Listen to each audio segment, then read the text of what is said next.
El tema que me han pedido que hoy día reflexione con ustedes y que en principio lo que yo voy a buscar es, digamos, contarles un poco cuáles son las reflexiones que he venido haciendo a partir de mi experiencia como psicóloga, como coach, pero también y sobre todo como servidora pública y más ahora en los años que vengo trabajando en la escuela como formadora de directivos públicos y en general de servidores públicos, esta reflexión que he hecho sobre qué cosa es ser líder en la gestión pública. Hemos tenido muchísimas discusiones sobre si es lo mismo ser líder en una entidad privada que en una entidad pública.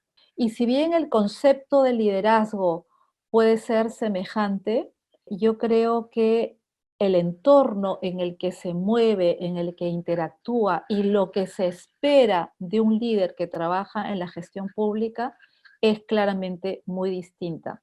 Y si bien también en torno a los conceptos de liderazgo y a este concepto en particular, que es lo que el líder, el tipo de líder que debe ser o que debe actuar en la gestión pública puede ser muy variado, lo que yo vengo aquí a traerles es una propuesta que nace de mi convicción y de mi experiencia. Así que, digamos, podemos compartir diferentes opiniones y serán todas bienvenidas. Espero que la mía también. Entonces, quiero empezar planteándoles un poco qué es lo que vamos a ver en esta reunión, ¿no? En esta conversación que voy a tener con ustedes. Y quiero empezar primero hablándoles un poco del panorama actual del mundo, del país y en particular de la gestión pública. Sin ánimo de seguir dándole vuelta a lo mismo, pero creo que es importante centrarnos en qué es lo que el mundo y el país en particular espera de nosotros los servidores públicos y de quienes asumimos liderazgos, ¿no? Luego, lo que quisiera es rayar un poco la cancha conceptual, diría yo, ¿no? Para un par de conceptos básicos que creo son importantes, como el concepto de liderazgo y el concepto de articulación, que ya aquí voy entrando un poquito en lo que es esta propuesta que les traigo sobre las características de un líder en la gestión pública. Así que haríamos una breve revisión de lo que serían estos dos conceptos para luego plantearles algunas preguntas de reflexión que en realidad lo que buscan es colocar un poquito el bichito o la chispita, si quieren, de confrontación creativa que podríamos tener en esta discusión. Finalmente, lo que voy a compartir con ustedes es este concepto del líder que a mi juicio hoy día necesita la gestión pública. Empecemos entonces. Escuchamos todos los días que el mundo ha cambiado. Esto es lo que estamos viviendo, esta propuesta todo el tiempo nos dicen el mundo ha cambiado. Y si bien no voy a abundar en esto, quiero simplemente subrayar la palabra cambio y dejar una reflexión. En la naturaleza, lo único auténticamente constante es el cambio. Es lo único constante. Todos los días estamos cambiando.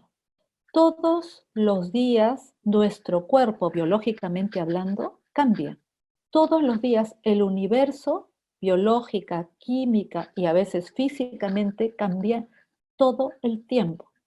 Quizá lo que ha cambiado realmente es nuestra conciencia de que estamos cambiando.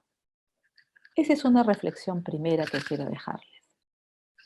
La siguiente, claramente, estamos efectivamente en una crisis sanitaria que impone hitos, que ha impuesto un hito importante en nuestra forma de comportamiento. El otro día pensaba que en el futuro, muchos años en adelante, ¿no? Alguien dirá, en la época del COVID, ¿no? Cuando se paralizó el mundo, estarán hablando de nosotros.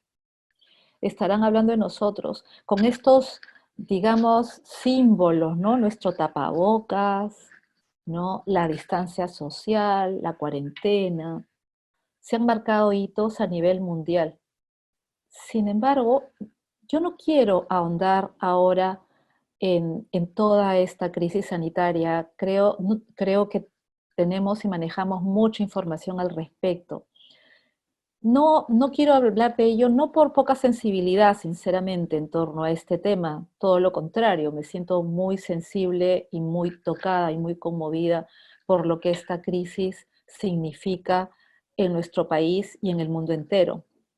Quiero, en todo caso, meternos de fondo en lo que esta crisis sanitaria ha develado para todos nosotros y en particular para nosotros los servidores públicos.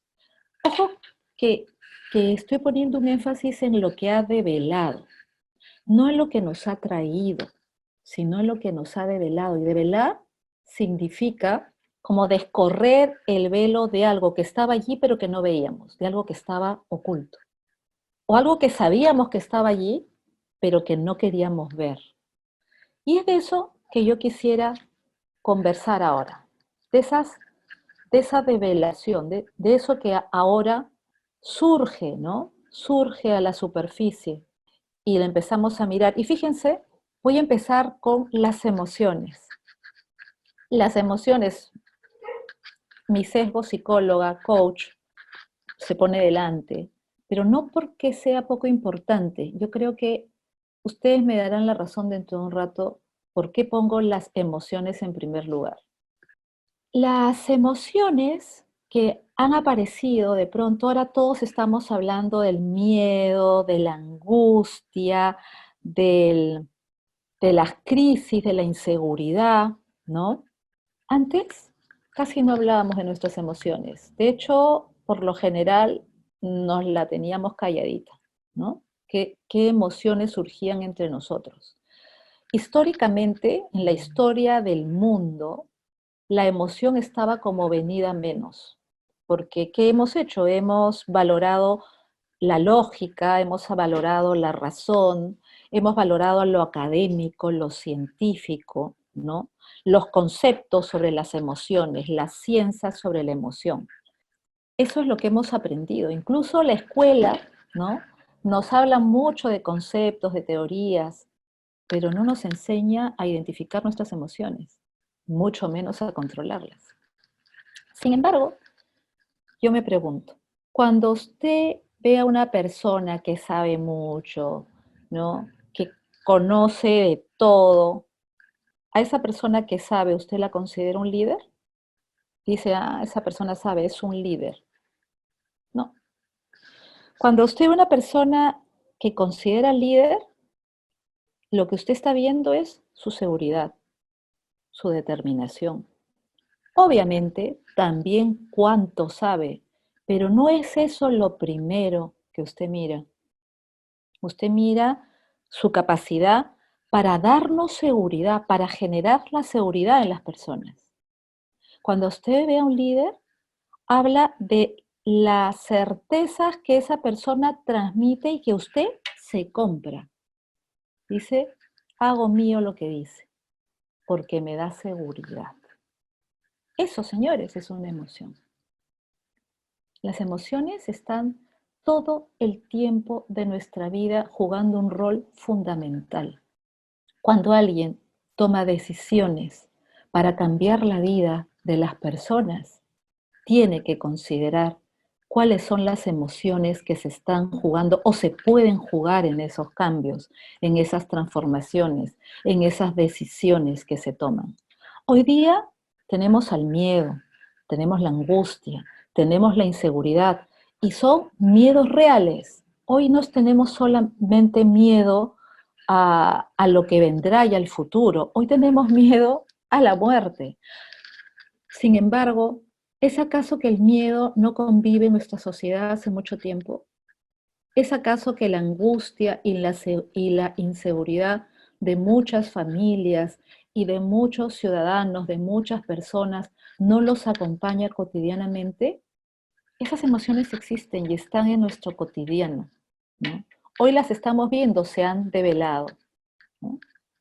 Y creo que vale la pena que empecemos a tomarlas en cuenta. ¿Qué más? Hoy se han develado las inequidades, ¿no?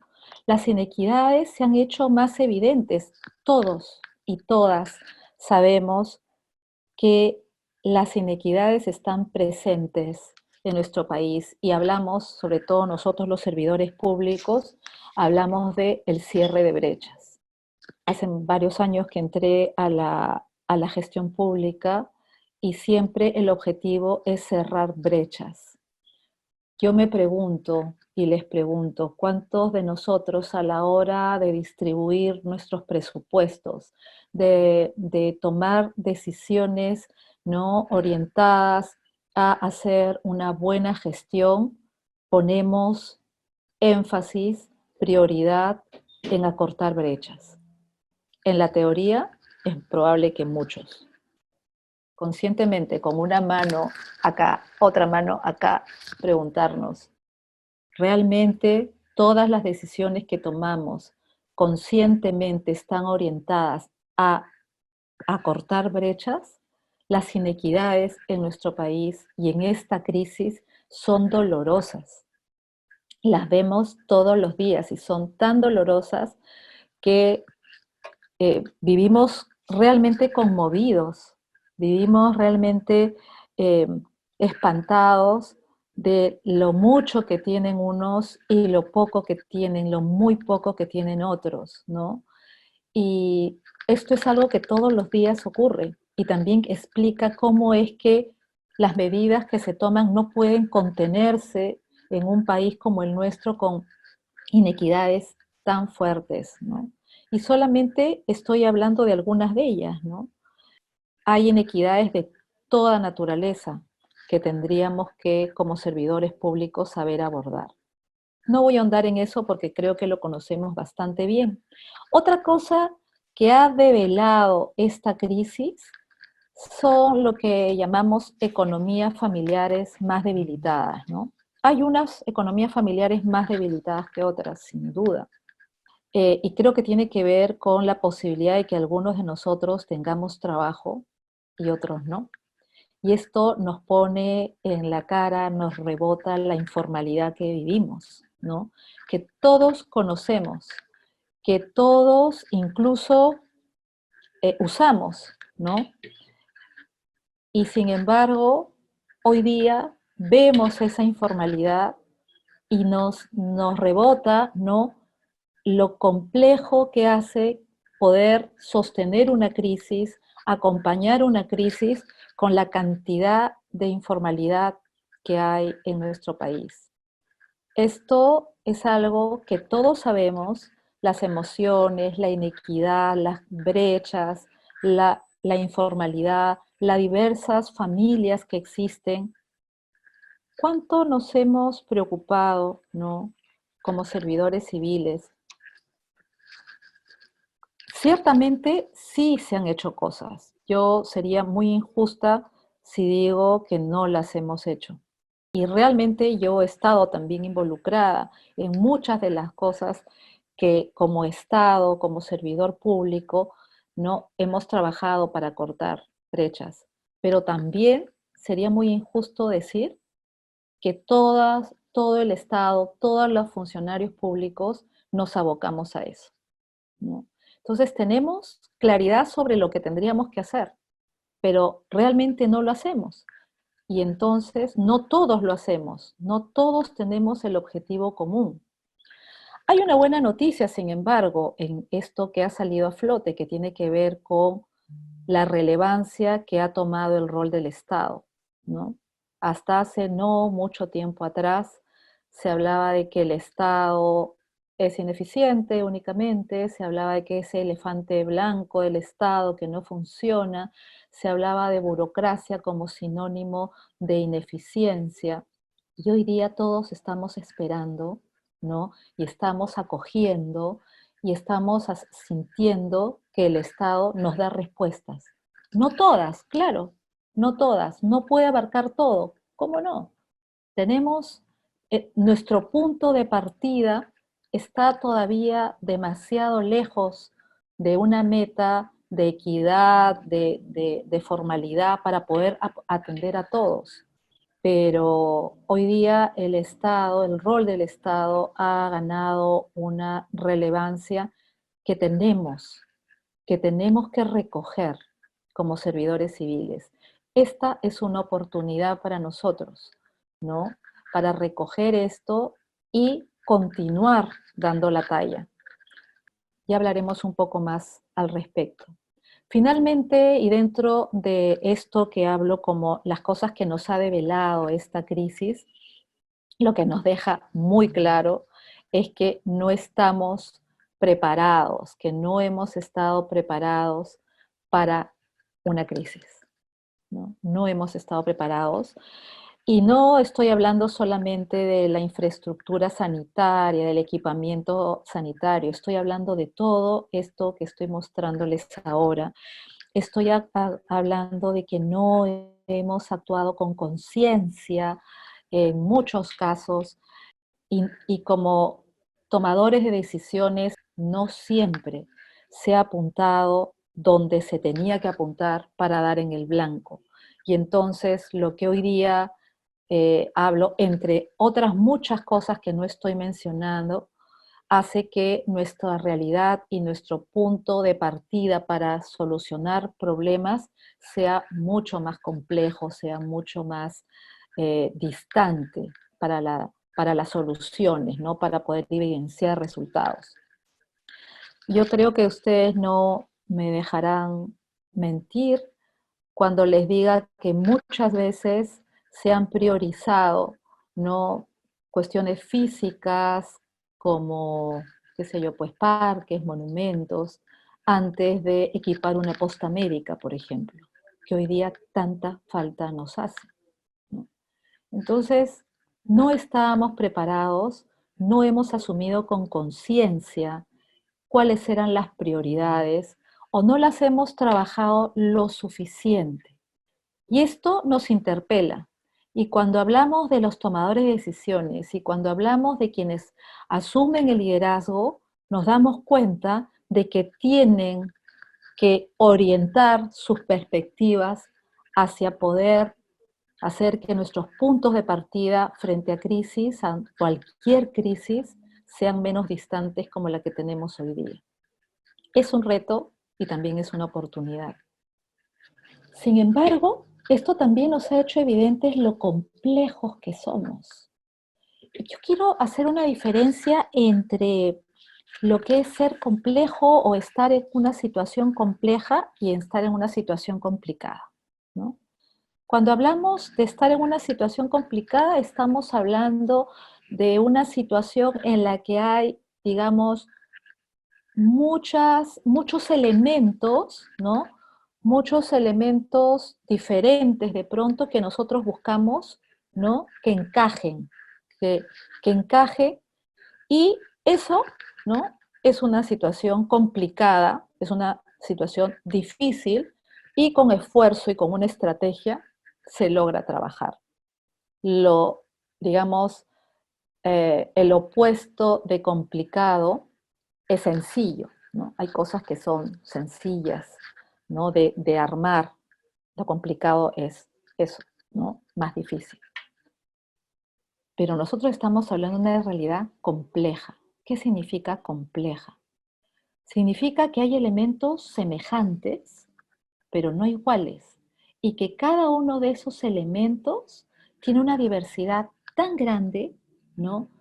Tan, tan internamente eh, variada, diversa, que hace que la articulación, ¿no? Que el engranaje sea mucho más complejo, más difícil, más retador, ¿no? Lo contrario de lo complejo es lo simple, pero nosotros vivimos en un mundo complejo. Y fíjense, sí, hemos hablado de brechas, ¿no? Brechas que existen no de hoy, sino de siempre, lamentablemente, ¿no? Pero somos personas, hay tanta diversidad en nuestro país, de no solamente diversidad cultural, diversidad lingüística, diversidad económica, diversidad educativa, de niveles educativos, diversidad social, o sea, hay tanta diversidad que converge en un mismo territorio, que la toma de decisiones para poder atender esa gran diversidad es compleja. Entonces podemos encontrar niños que sus madres dejan al cuidado de sus hermanitos durante el día para que ellos puedan trabajar, y niños que están tranquilos, como en la foto, ¿no? Viendo su televisión, a lo mejor sus clases, con su mando a distancia, comiendo sus chisitos. Así de compleja es nuestra realidad, ¿no? Pero no solo eso, porque, claro, las costumbres, ¿no? Las inversiones que se han hecho, ¿no? Los puntos de partida que les decía yo hace un rato, ¿no? La inequidad en la que vivimos, ¿no?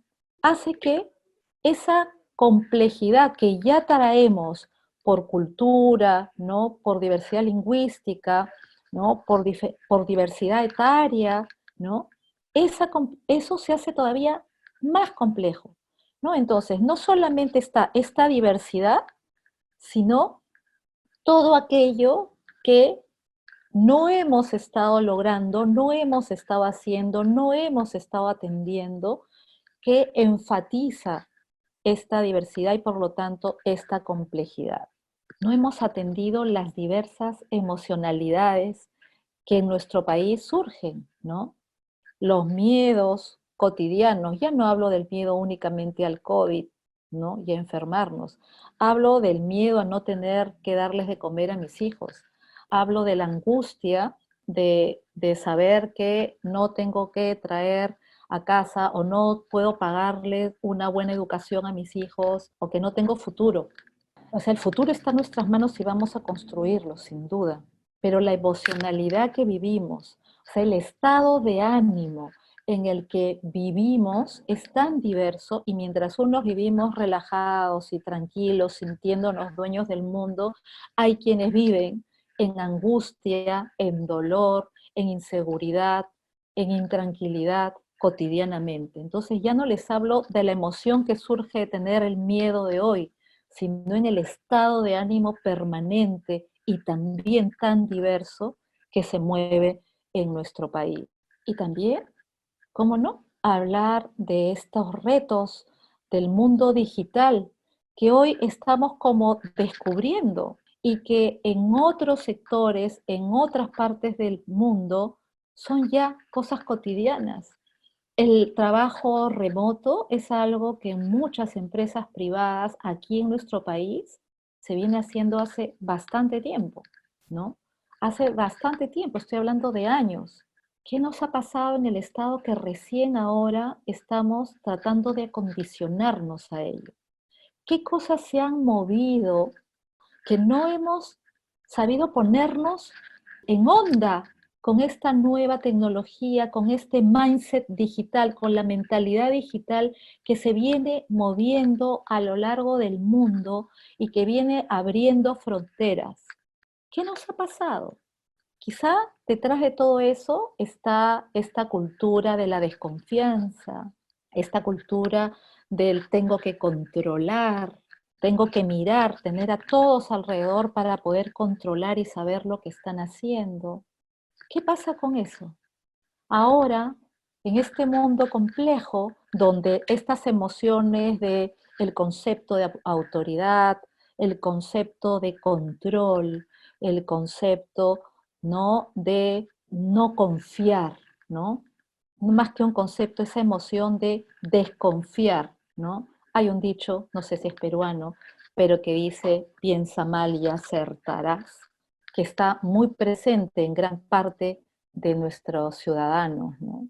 Entonces, esto también hace complejo nuestra realidad y, por lo tanto, la toma de decisiones. ¿Por qué? Porque ahora nosotros estamos a la saga, estamos eh, empezando tarde un proceso que en muchas partes del mundo ya era cotidiano, en muchas partes de nuestro país también era cotidiano, y estamos aprendiendo a estudiar ¿no? A distancia, por ejemplo, ¿no? Cuando ya tenemos muchos años de hacer diplomados, posgrados a distancia, pero también los hemos minimizado, no los hemos valorado. En fin, todo eso es parte de la complejidad.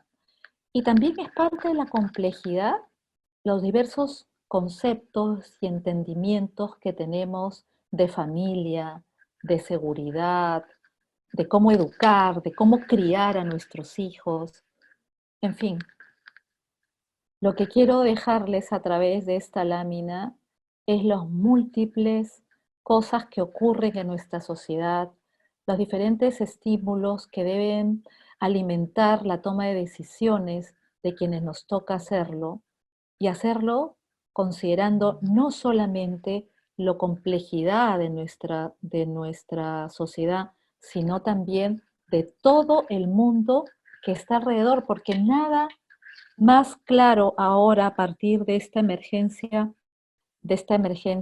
sanitaria, nunca nada más claro como que el mundo, o sea, pasa algo en el otro lado del planeta y eso también nos afecta. Entonces, un líder, una persona que toma decisiones, tiene que entender cómo se mueve este mundo complejo. Entonces, cuando hablamos de tomar decisiones, cuando hablamos de que los líderes toman decisiones, deben hacerlo pensando en la futura crisis que puede llegar.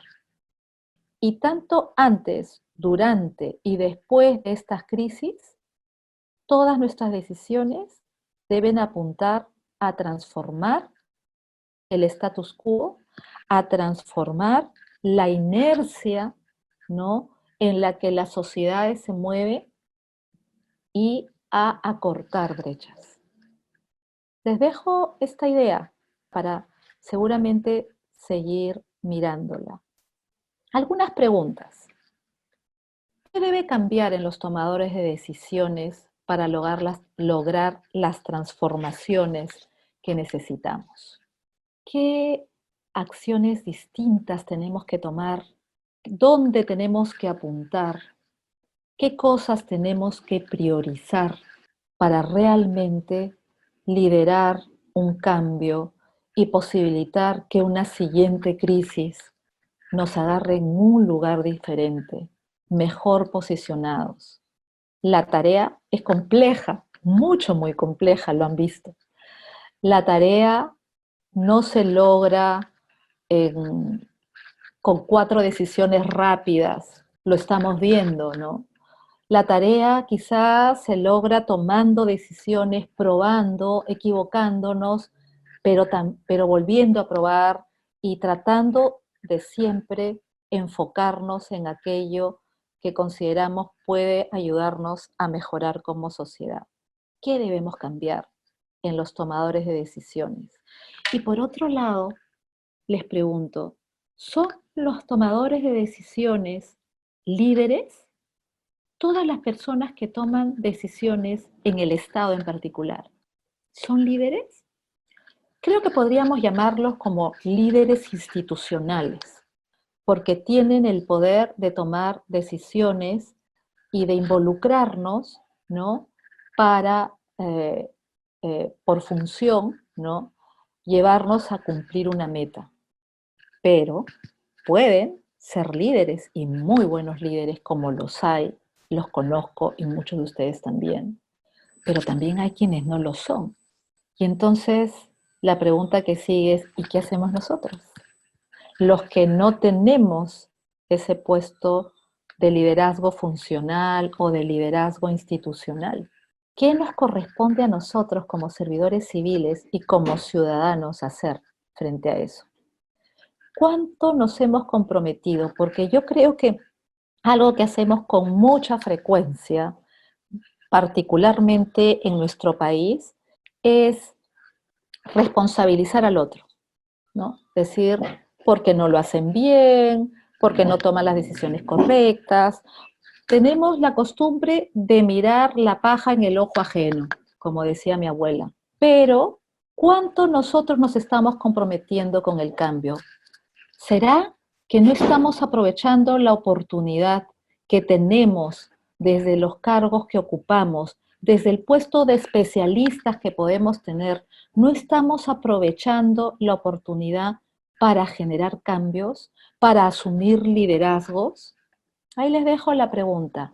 ¿Cuánto nos hemos comprometido todos nosotros como servidores civiles para generar las transformaciones que tanto demandamos, que tanto sabemos que necesitamos? No quiero dejar de hablar de esto que ha salido y que está en boca de todos hoy día como la nueva normalidad. Siempre cuando escucho eso me pregunto, ¿cuál será la normalidad? ¿La normalidad de quién? En nuestro país, incluso la normalidad, ¿qué será la normalidad? Pero esa también es otra discusión y otra conversación, no quiero entrar allí. Yo quise traer esto aquí y ahora porque me gustaría plantear cómo sueño yo, cómo debe ser la nueva normalidad. Y yo creo que esta nueva normalidad debemos verlo como una nueva oportunidad, como la oportunidad de corregir estas cosas que no hemos estado haciendo desde nuestros puestos de servidores públicos. Cómo no hemos asumido el liderazgo que podemos asumir en el espacio que nos toca trabajar, porque podemos asumir liderazgos, ¿no?, concretos en el espacio que nos toca trabajar y liderar en el sector público. Quisiera pensar que vamos a generar aprendizajes de esta situación. Vamos a lograr mirar las cosas con ojos nuevos, ¿no? Y no solamente mejorar y cambiar nuestros desempeños como servidores públicos, sino también como ciudadanos y también como miembros de una familia, como miembros de un hogar. Quizá esta nueva normalidad es la posibilidad de un nuevo comienzo, ¿no? De una nueva forma de mirar las cosas. Y por eso es que les traigo esto que encontré el otro día, ¿no?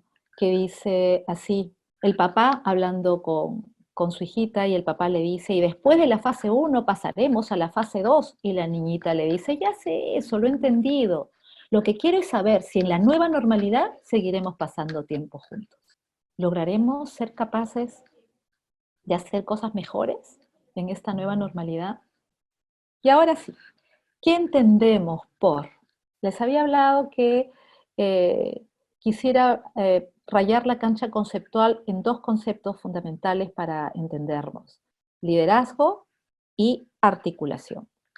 Y fíjense, académicamente esto que estoy haciendo ahora no es lo más correcto, pero les quiero decir qué cosas no entiendo yo como liderazgo. O sea, liderazgo para mí no es, ¿ya?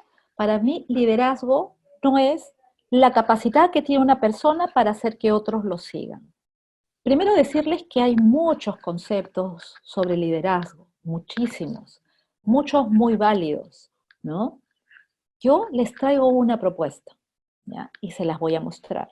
Pero quiero empezar diciéndoles que nada más opuesto a la propuesta que yo les traigo, de decir que la capacidad que tiene una persona para hacer que otros la sigan, es el concepto de liderazgo que yo les traigo hoy día. No lo es. Hay otras propuestas que dicen que es el proceso de conducir las actividades de un grupo e influir sobre las conductas que estos desarrollen. Stockton nos habla de este concepto del proceso de conducir actividades. Bueno, a ver, todos nuestros jefes conducen actividades con más o menos liderazgo. Influyen sobre las conductas que vamos a desarrollar, es decir, por sobre los logros que vamos a tener. Y no necesariamente esa acción de conducir e influir convierte en líderes a las personas, ¿no es cierto? A veces esa conducción y esa influencia le vienen más por la función que por la capacidad para liderar. Tampoco, ¿no? Líder es hacer o lograr que los grupos y equipos que una persona dirige desempeñen un rendimiento superior. Aquí yo siento que ya me acerco un poco más, ¿no? no es que yo rechace este concepto que Maxwell nos trae sobre un buen líder es el que logra que los equipos y los grupos que dirige desempeñen un rendimiento superior. Ya empieza a hablar de estos equipos de altamente efectivos, ¿no? Estoy de acuerdo, sin embargo, todavía no me termina de convencer cuando hablamos de un líder en el sector público. Sin embargo, tengo que subrayar que ya pone conceptos de grupos y de equipos, que son dos ideas diferentes. El grupo, ¿no? Como un conjunto de personas que trabajan unos al lado de otros, y habla de equipos, como ese grupo de personas que hace sinergia, que colaboran entre sí y que trabajan, ¿no? Entonces, este ya es una definición que a mí particularmente me empieza a gustar más. Pero Maxwell también dice otra cosa y dice que los buenos líderes lo son no por su poder, sino por su habilidad de motivar a las personas. Y aquí yo entro en contradicción con lo que Maxwell propone, porque yo sí creo que los líderes usan su poder. Y es más, creo que deben usarlo. El tema es cómo usas el poder y qué estamos entendiendo por poder. Particularmente entiendo el poder como la capacidad para lograr que algo pase, que algo ocurra.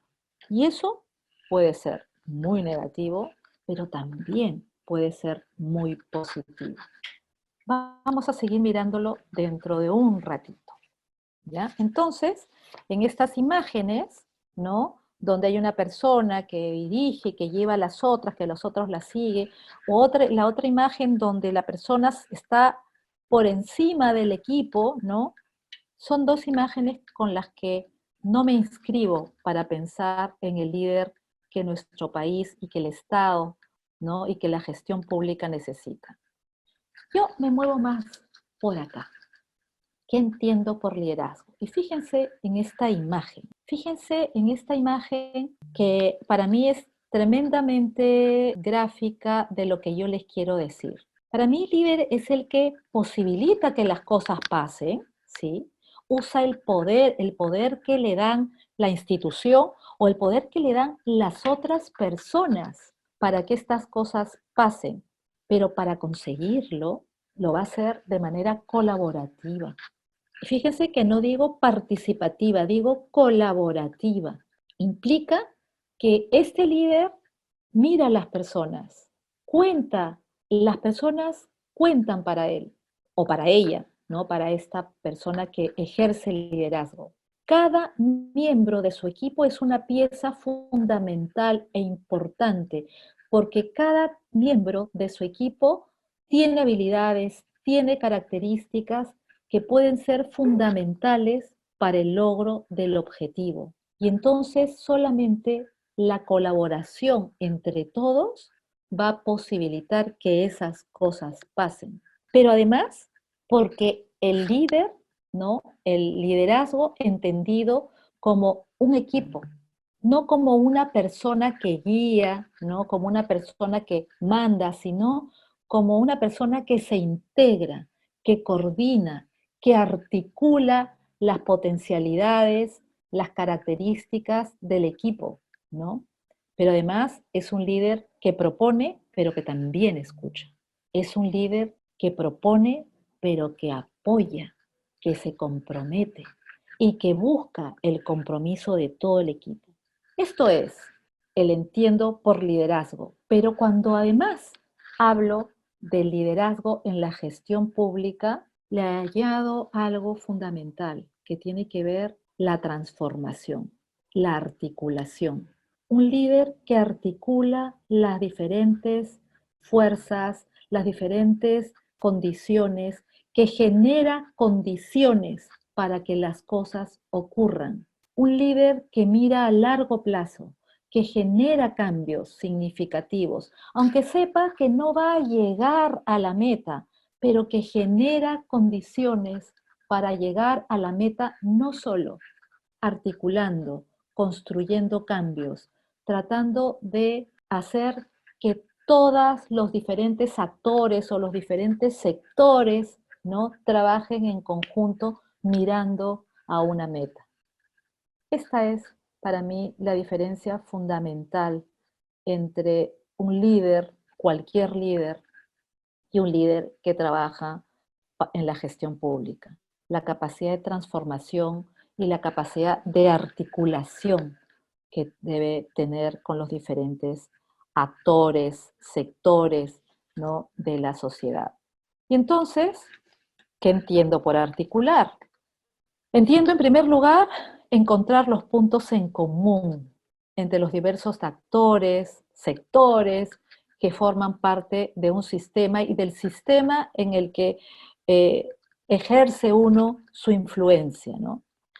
Además, entiendo también como articulación la capacidad, ¿no?, o la necesidad de identificar sinergias, de identificar intereses, posibilidades, potencialidades que den la posibilidad de actuar. Entonces, un líder que articula no solamente sabe ya, estos son los puntos en común y de aquí vamos a encontrar la articulación, no, porque a veces los puntos en común no necesariamente articulan o engranan bien porque hay diferentes intereses, porque además hay potencialidades distintas. O sea, yo tengo más capacidades para unas cosas, tú para otras. ¿Cómo hacemos que tu potencial y el mío dialoguen y construyan? Entonces, esto también, cuando hablamos de articular, hablamos de encontrar puntos en común, de encontrar sinergias, intereses, pero un buen articulador es también alguien que puede legitimar a todos los miembros, a todos los actores, ¿no?, de este sistema en el que tengo influencia.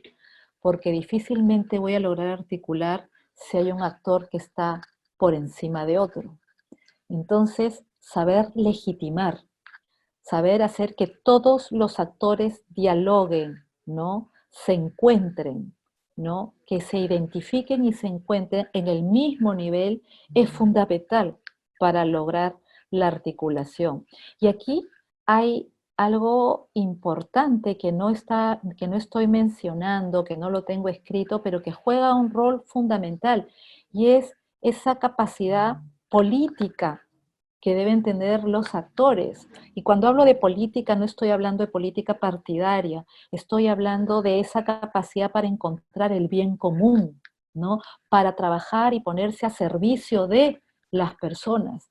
Entonces, alguien que no ha desarrollado su mirada política, alguien que no ha desarrollado ese ser político que debe tener dentro, ¿no?, que por definición es su capacidad para servir, ¿no?, para encontrar el bien común, difícilmente va a lograr que diferentes actores en este mundo tan complejo del que hablábamos al principio puedan articular para lograr, ¿no?, los propósitos, el bien común que necesitamos alcanzar, para poder generar estos diálogos constructivos que nos pueden ayudar a crecer.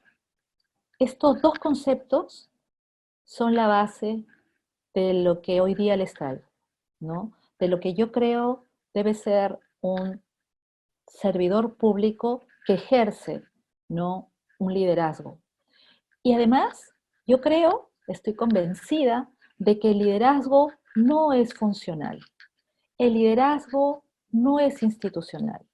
El liderazgo está en todos los espacios y puede estar en todos los espacios del desempeño de un servidor público, donde nos desempeñemos, cómo ejercemos nuestra capacidad, ¿no?, para convocar, ¿no?, para trabajar en equipo, para sentirnos parte de un equipo, para articular, para ejercer ese pedacito de poder que todos tenemos, porque no es cierto que unos tienen poder y otros no lo tienen. Todos tenemos un pedacito de poder en algún momento de nuestro ejercicio profesional, de nuestro ejercicio personal también. ¿Cómo utilizamos ese poder? ¿Cómo articulamos y cómo entendemos nuestro mundo político? ¿no? En torno al servicio, en torno a la capacidad para legitimar al otro, ¿no? Y hacerlo, ¿no? Generar diálogos constructivos entre nuestros equipos, entre nuestros compañeros de trabajo. Esto es lo que entiendo. Hay muchas dificultades, tenemos muchos problemas para lograr articular, para poder manejar el poder, para la redundancia, para ejercer nuestros liderazgos. Cosas que tenemos que superar en esta nueva normalidad, ¿no? Si empezamos a entender que estas emociones que muchas veces se mueven cuando alguien tiene un pedacito de poder, ¿no? ¿Cuántas veces he escuchado esto cuando yo he tenido un cargo directivo? Recuerdo, yo tuve una dirección general en un ministerio y cuando iba pasando por los pasillos para el primer día que llegaba, escucho, tengo un oído increíble, ¿ya? Y escucho que alguien dice, ahí va otra ave de paso. Sí, pues, sí, yo iba a una dirección general y claro que era una ave de paso. Sí, es cierto. Pero el tiempo que yo iba a estar allí tenía que hacer un cambio, tenía que transformar algo. Yo creo que todos somos aves de paso en el mundo, en el planeta, pasamos nomás, ¿no? Pero ¿qué dejamos, no? Ahora bien, si ese pedacito de poder nos ciega, ¿no? Y ese pedacito de poder nos hace autoritarios, nos hace desconfiados, nos hace controladores, nos hace sentirnos por encima de todos los demás. Y asumimos que el que te digan doctor es algo que te has ganado, entonces vamos a seguir estando en esa status quo, ¿no? En esa inercia, perdón, que no ve lo que realmente es necesario. También esa es otra discusión que podríamos tener. Quiero contarles las características del liderazgo en el sector público, es decir, cómo yo he visto que estas grandes diferencias y qué tenemos como líderes que saber y que desarrollar, porque a partir de ahora quiero decirles que todos podemos aprender a ser líderes, que no existe esta persona que nació, ¿no?, del vientre de su madre y que vino al mundo siendo un líder. El liderazgo es algo que se aprende, ¿no? Estoy absolutamente convencida de ello. Y lo primero que quería mostrarles es esta diferencia entre lo que es gestionar en el sector público y el privado. Seguramente que hay muchas cosas que me he olvidado de poner y a lo mejor también muchas cosas en las que ustedes no estén de acuerdo. Lo entiendo, lo valido, pero esto es lo que les traigo. Y yo digo, cuando trabajamos y gestionamos en el sector público, de todas maneras gestionamos en un entorno complejo. Y ya lo hemos mirado. Tenemos que servir esta variedad de ciudadanos con su diversidad de problemas, de las brechas distintas, y tenemos que dar políticas y tenemos que no solamente darlas, sino, y sobre todo la mayoría de nosotros, ponerlas en marcha. Pero nuestro entorno es tremendamente complejo. En el privado, el mundo es complejo, o sea, la complejidad no es solo nuestra, pero no siempre la gestión ocurre en espacios complejos. No siempre, ¿ah? No digo nunca, sino no siempre. La inestabilidad y la incertidumbre cotidiana en la gestión pública es el pan de cada día. Uno planifica, toma decisiones y luego te quitan el presupuesto porque hay una emergencia y entonces tu planificación y todo desapareció. La incertidumbre en el sector privado es global, efectivamente, o sea, la incertidumbre del mercado, el mundo cambia, como habíamos dicho. Pero la gestión en sí misma en la empresa privada es más o menos estable. No es totalmente estable, pero es más o menos estable. En el sector público nuestras metas son claras, hay que cerrar brechas, hay que atender, hay que generar valor público, hay que atender y poner en prioridad al ciudadano. Nuestras metas son claras. Sin embargo, no siempre nuestros objetivos son comunes. No siempre nuestros objetivos son comunes. Y muchas veces hacemos que nuestros objetivos entren en contradicción y en choque. Fíjese que cuando hablo del Estado y del sector público, estoy hablando de los diferentes niveles de gobierno y los diferentes poderes del Estado. En el sector privado, las metas son claras. Hay que ganar y esto, ya está. El público objetivo en el sector público es diverso, en necesidades, en intereses, en posibilidades, culturalmente, lingüísticamente hablando, en fin. El público objetivo en el sector privado es más preciso, más específico, ¿no? Este es el público al que yo estoy atendiendo. El campo de acción en el sector público y en la gestión pública es limitado por la normatividad. Y esto no hay tutía. Esto es un limitante gigante, ¿no? Que tenemos que aprender a manejar. En el sector público hay mayor libertad de acción. No quiere decir que hacen lo que quieren, pero digamos que, como siempre se dice, en el sector privado uno puede hacer todo mientras no esté prohibido. En el sector público podemos hacer solamente aquello que nos está permitido por la norma. Digamos que el corset aprieta, ¿no es cierto? En el sector público tenemos un excesivo control, el control excesivo que nos ahorca, que nos mete en problemas, que nos da un tantito de miedo y que en muchos casos hace que los servidores públicos no se muevan. En el sector privado hay una supervisión constante, pero el control y la supervisión son dos cosas significativamente distintas. En el sector público, los equipos con los que contamos son tremendamente diversos en capacidades, en motivación, en tiempo de servicio, en estabilidad laboral, y no siempre tienen las capacidades que se necesitan, porque en muchos casos las personas que han pasado en cargos directivos no han capacitado, no han actualizado a su personal. En cambio, en el sector privado también hay diversidad de posibilidades, pero también hay la posibilidad de la capacitación constante y hay una valoración especial para esta capacitación. Entonces, lo que yo quiero plantearles ahora es qué implica liderar en el Estado. O sea, cuando uno lidera en el Estado, ¿qué cosas tiene que hacer? ¿Qué cosas tiene que saber? ¿Qué cosas tiene que comprender? Porque no es simplemente yo tengo habilidades para liderar, no.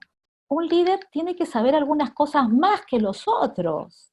Yo cuando quiero liderar tengo que saber más en algunas cosas. Y aquí les planteo algunas. Primero, fíjense, empiezo con las emociones. Entender que el rol de liderazgo con humildad. Si yo me creo que el poder que tengo en este momento, que me ha otorgado una institución, mi cargo, una función, o que me otorgan mis compañeros en un rol de liderazgo, si me creo por encima de los demás, ya empezamos mal este partido. Entender entonces que el poder del rol debe estar desde el servicio, entender este poder desde el servicio, desde la responsabilidad para hacer que las cosas buenas sucedan. Aceptar ese poder, abrazar ese poder, ser consciente de ese poder, pero ese poder orientarlo al servicio, ese poder orientarlo a que las cosas buenas sucedan. Eso es importante. No es negar ese poder, no, yo no tengo poder. No, mentira, sí lo tienes. Tienes el poder de convencer, tienes el poder de lograr cosas. Acéptalo, pero enfócate de la manera correcta. Entender su rol político como su responsabilidad de servicio, de acercar al diálogo a las personas, al entendimiento y a la búsqueda de consensos, ¿no? A la búsqueda de nuevas alternativas. Desde allí es el rol político que deben tener todas las personas que quieren ejercer un liderazgo. No decir yo soy apolítico, mentira, todos tenemos o debemos tener, ¿no? Un rol político en donde estamos. Ahora más que nunca nos damos cuenta de que eso de que existen los políticos y los no políticos es una falacia. Vemos en otros países y acá mismo cómo la sociedad cuando se compromete, cuando quiere generar cambios, hace marchas. Los ciudadanos salen y hablan y ejercen su rol político de pedir, de exigir, de dialogar. Claro que todos tenemos la posibilidad de ejercer un rol político, pero igual que el poder, ¿cómo lo ejercemos? No estoy hablando, repito, concepto de la política desde un rol partidario, estoy hablando desde la política que te da la posibilidad de servir como servidor público, de acercar a los diferentes actores a dialogar, a entenderse, y de la posibilidad que tenemos de buscar consensos. Un líder debe ser capaz de leer la complejidad del entorno que abarca su gestión. Por lo tanto, debe estar informado, debe conocer qué ocurre y debe tener una postura, una perspectiva.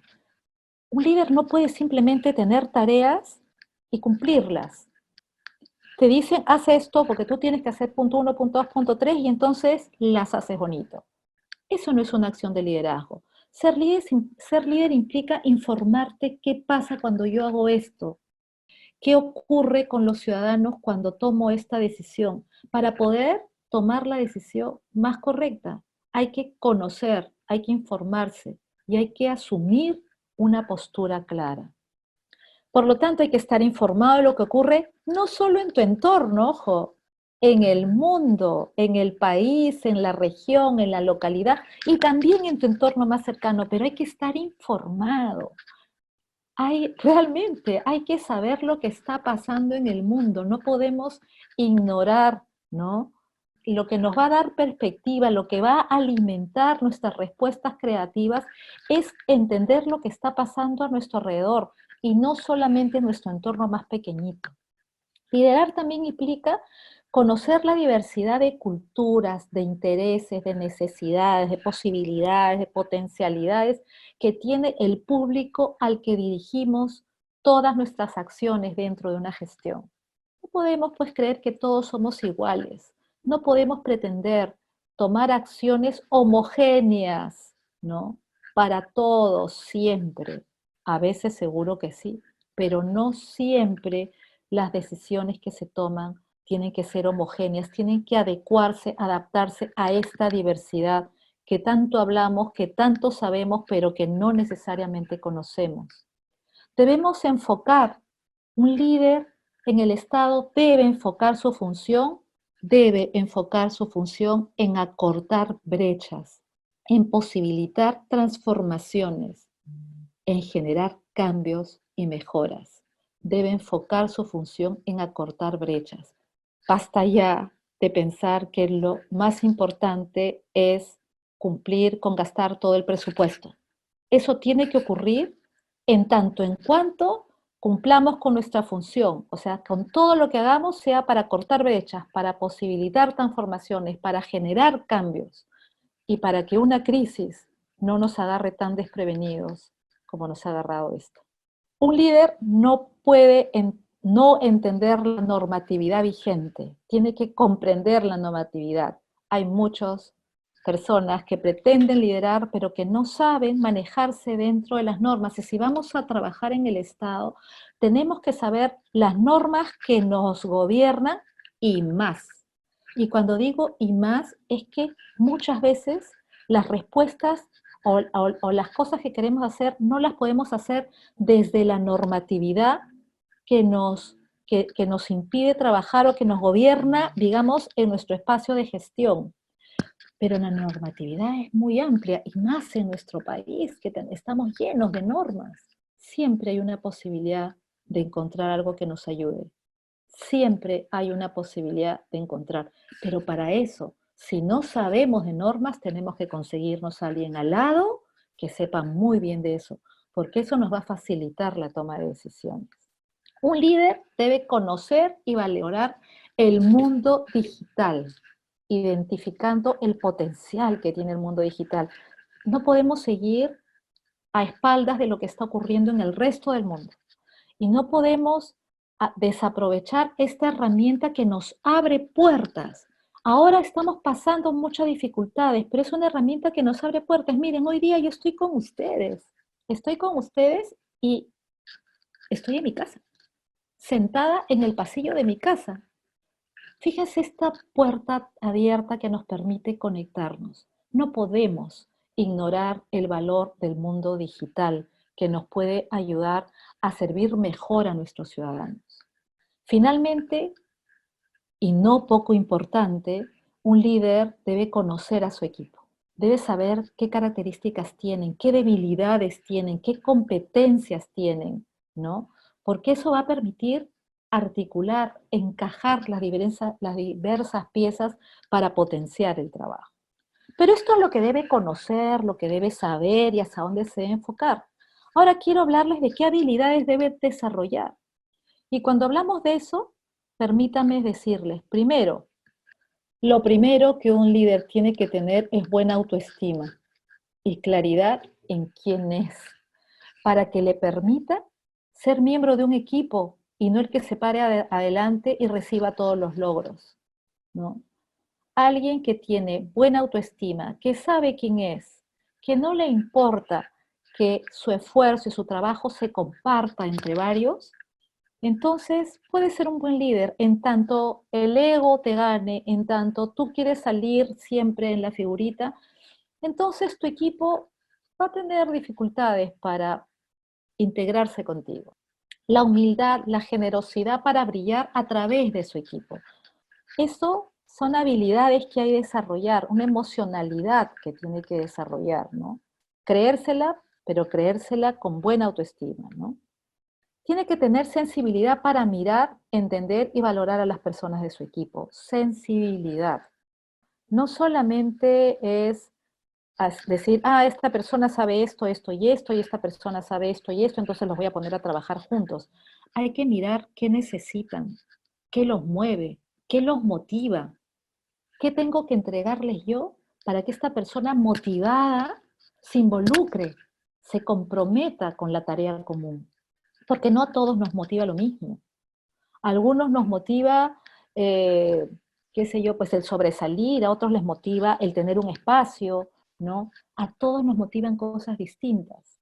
Pero además tenemos que confiar. Y para confiar entonces tenemos que saber impulsar autonomía y responsabilidad. Un equipo que funciona, y esto se los digo, está ampliamente probado, que un equipo que funciona es un equipo que trabaja con autonomía, un equipo que recibe de su líder confianza. Claro que se van a equivocar, claro que a veces uno va a sentir, te fallaron, pero renovar la confianza, apelar a la responsabilidad, comprometer con el logro, esa es la parte, digamos, más compleja y difícil que el líder tiene que poner en marcha. Y para eso tiene que tener humildad, generosidad, sensibilidad, buena autoestima para sentir que nadie le está robando el protagonismo, porque el protagonista siempre tiene que ser su equipo. Siguiente habilidad que les quiero plantear debe tener un líder es la capacidad, la habilidad para generar condiciones para el diálogo. Fíjense, esto es fundamental, generar condiciones para el diálogo. No decir, vengo a dialogar con ustedes, por lo tanto aquí les traigo una propuesta. Yo primero tengo que escuchar qué necesitan. Y estoy hablando de los ciudadanos, estoy hablando del equipo, estoy hablando de los diversos actores que forman parte de tu gestión. Generar condiciones para el diálogo. ¿Cómo se generan esas condiciones? Primero escuchando,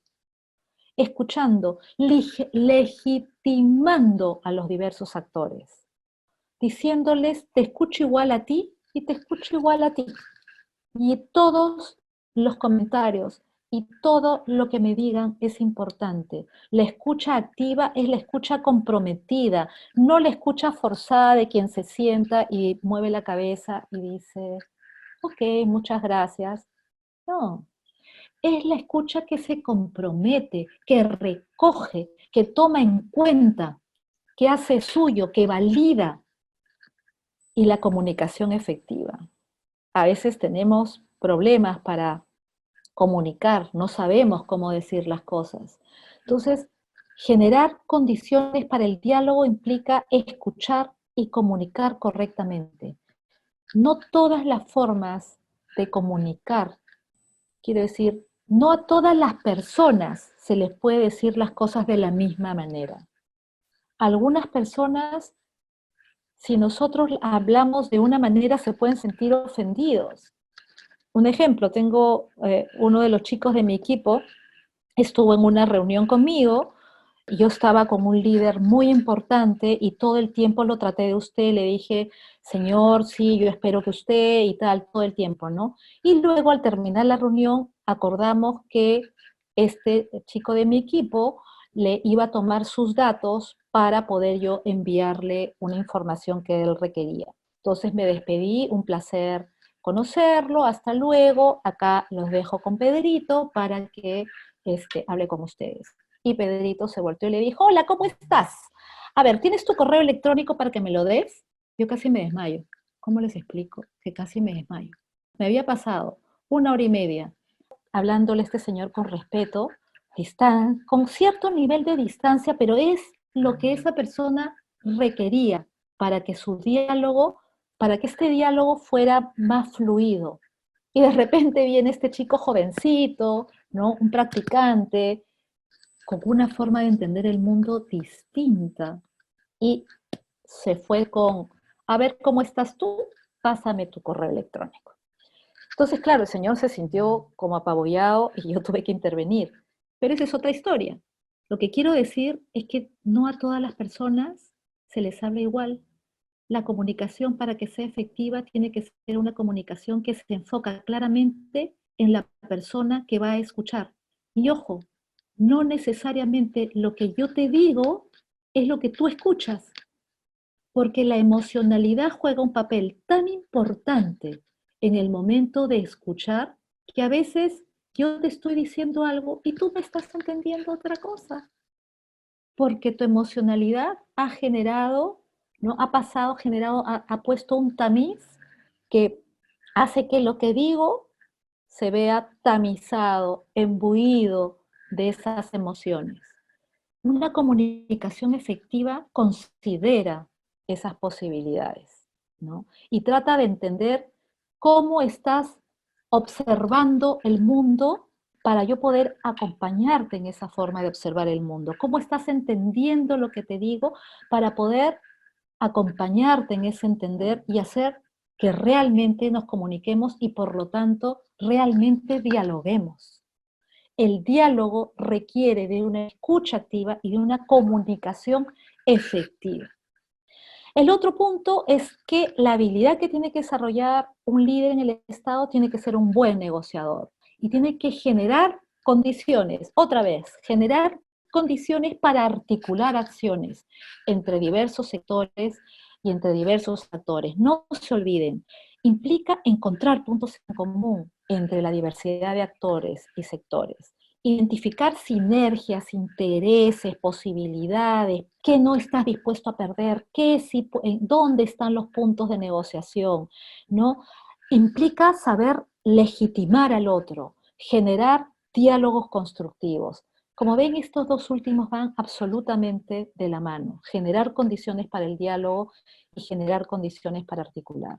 Finalmente, la capacidad para soñar, para imaginar mundos diferentes y tener la capacidad para involucrar a los demás en esos sueños. Un líder que no sueña, un líder que no imagina un mundo mejor, un líder que no imagina que desde el lugar donde está, desde el puesto que le toca ejercer, en cualquier lugar del Estado, por muy alejado que esté, un líder que no sueña, que puede generar cambios, no logra involucrar a los demás en su tarea.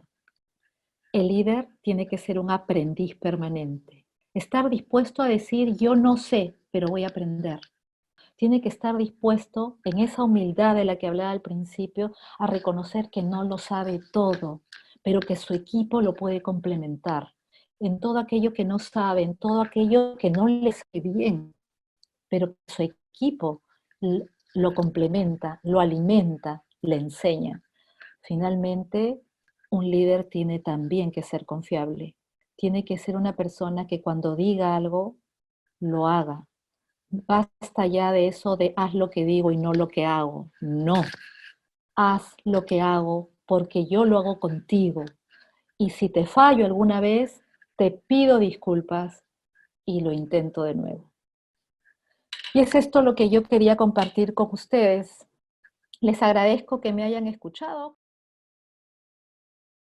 Gobierno del Perú. Bicentenario del Perú, 2021.